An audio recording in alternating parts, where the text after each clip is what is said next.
తీస్తున్న 6,100 పోస్టులు ఏవైతున్నాయో ఇంతకుముందు కూడా చెప్పాను. ఎస్ఈటీ వచ్చి 2,280, స్కూల్ అసిస్టెంట్స్ వచ్చి 2,299, అలాగే టీజీటీ వచ్చి 1,264, పీజీటీ వచ్చి 215, ప్రిన్సిపల్స్ 42.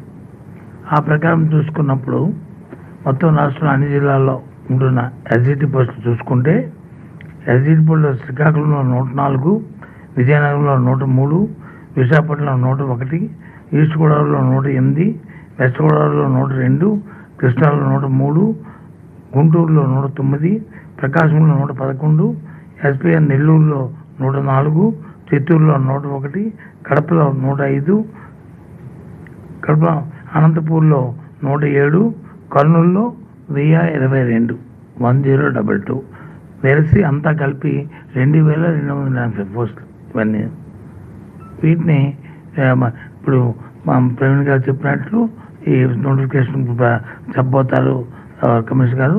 ఆ ప్రకారం ఏదైతే నిబంధనలు ఉన్నాయో, నియమాలు ఉన్నాయో, ప్రాసెస్ కూడా ఏ విధంగా సెలక్షన్ ప్రాసెస్ ఉంటుందో అన్నీ కూడా జరుగుతాయి.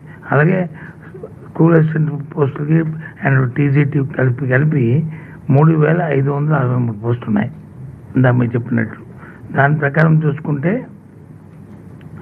శ్రీకాకుళంలో 179, విజయనగరంలో 181, విశాఖపట్నంలో 228, ఈస్ట్ గోదావరిలో 284, వెస్ట్ గోదావరిలో 204, కృష్ణాలో 176, గుంటూరులో 307, ప్రకాశంలో 392, నెల్లూరులో 242, చిత్తూరులో 236, కడపలో 184, అనంతపూర్లో 279, కర్నూలులో 671.